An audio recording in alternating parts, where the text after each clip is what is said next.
दिसते. अखंड हिंदुस्थानाचे आराध्य दैवत राजा शिवाजी छत्रपती त्यांना जन्म देणाऱ्या राजमाता जिजाऊ माँसाहेब. आम्ही जन्मालाही आलो हिंदू धर्मात आणि मरणारही हिंदू धर्मात असे औरंगजेबाला बजावून सांगणारे धर्मवीर संभाजीराजे यांना मानाचा मुद्रा करून मी माझ्या भाषणाची सुरुवात करते. आमच्या महाराष्ट्राचा इतिहास लिहिला शाहिरांच्या डफांनी, घोड्याच्या टापांनी, तलवारीच्या कंकणाटाने, ढगांच्या गडगडाटाने, डोंगराच्या इकडे शालीन सह्याद्रीच्या ढालीनं.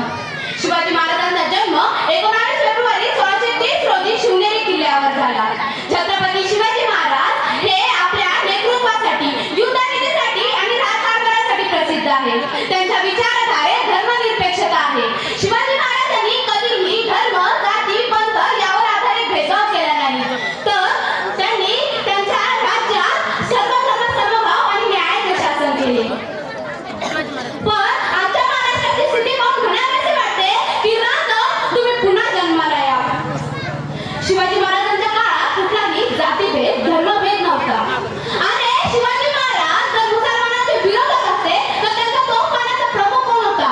इब्राहिम खान. त्यांचा एकमेव वकील काझी हैदर. शिवाजी महाराजांचे त्या काळचे एकमेव चित्र आज उपलब्ध आहे. त्या चित्रकाराचे नाव मीर महम्मद. आणि शिवाजी महाराजांना अफजल खानाचा वध करण्यासाठी, नीट ऐका बरं का, शिवाजी महाराजांना अफजल खानाचा वध करण्यासाठी वाघनखे पाठवणारा रुस्तुम जमाल हा ही मुसलमान. एवढे मुसलमान सैन्यात असतानाही शिवाजी महाराजांना मुसलमानांचे विरोधक म्हणणे हे पूर्णपणे चुकीचे आहे.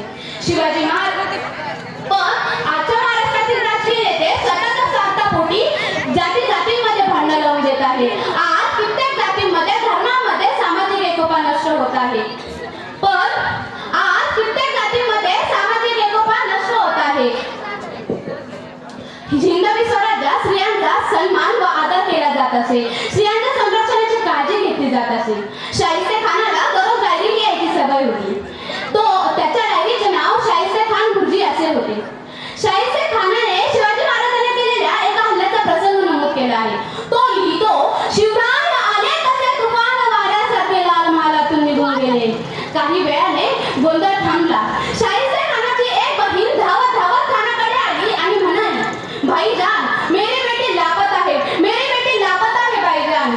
आपली बोटं छाडलेला शाहिस्ते खान स्मित हास्य करत म्हणाला, शिवाजीची माणसं तिला पळवून काढत नाहीत आणि जरी त्यांनी पळवली तरी बेफिकर राहा, कारण तो शिवाजी पोटच्या लेकीसाठी तिची काळजी घेईल. अरे कोणता विश्वास दुश्मनालाही मारत त्यांच्या चारित्र्यावर. पण आज आपल्या लेकी बाळी रस्त्यात चालताना सुरक्षित नाही. आपली मुलगी जर घराबाहेर पडली तर ती घरी सुखरूप पोहोचेपर्यंत मनाला काळजी लागून राहते. शिवाजी महाराजांच्या काळात शिवाजी महाराजांच्या हिंदवी स्वराज्यात स्त्रियांचा आदर होता. परस्त्री मातेप्रमाणे मानले जात असे. एकदा कल्याणच्या सुभेदारांची सून नजराणा म्हणून मावळ्याने महाराजांसमोर उभी केली. महाराज तिच्याकडे बघून उद्गारले, अशी चामुची माता अशी सुंदर रूपवती, अशी चामुची माता अशी सुंदर रूपवती, आम्ही सुंदर झालो असतो वदले छत्रपती, वदले छत्रपती. शेतकऱ्याच्या भाजीच्या देठालाही हात लागता कामा नये, म्हणजे रयतेचा एक पैसाही नुकसान होता कामा नये असा आदेश छत्रपती शिवरायांनी सैन्याला दिला होता. हिंदवी स्वराज्यात सर्वसामान्य जनता, शेतकरी, कष्टकरी सुखी होती. पण आजची स्थिती पाहिली तर काय? आजची स्थिती पाहिली तर काय? शेतकऱ्याला पिकवता येते पण विकता येत नाही. कवडी मोल भावात शेतमाल विकला जातो. कवडी मोल भावात शेतमाल विकला जातो. कर्जाचा डोंगर झाला आहे. कर्जाचा डोंगर झाला आहे. दुष्काळ, गारपीट या आसमानी संकटांमुळे शेतकरी खचला आहे. त्यातल्या त्यातही शासनाकडून कुठल्याही प्रकारची मदत नाही. अशा आसमानी संकटांमुळे शेतकरी आत्महत्या करत आहेत. अरे शिवरायांच्या हिंदवी स्वराज्यात कुणी शेतकऱ्याने आत्महत्या केली हे आजवरही माझ्या ऐकण्यात आलेले नाही. म्हणून म्हणावेसे वाटते की राज तुम्ही पुन्हा जन्माला या. अमेरिकाच्या बोस्टन विद्यापीठात शिवाजीचा मॅनेजमेंट गुरु असा 100 मार्काचा पेपर घेतला जातो. पाकिस्तानच्या पाठ्यपुस्तकात आदर्श राजा असा असावा हा शिवाजी महाराजांचा धडा शिकवला जातो. अनेक देशात शिवाजी महाराजांचा इतिहास शिकवला जातो.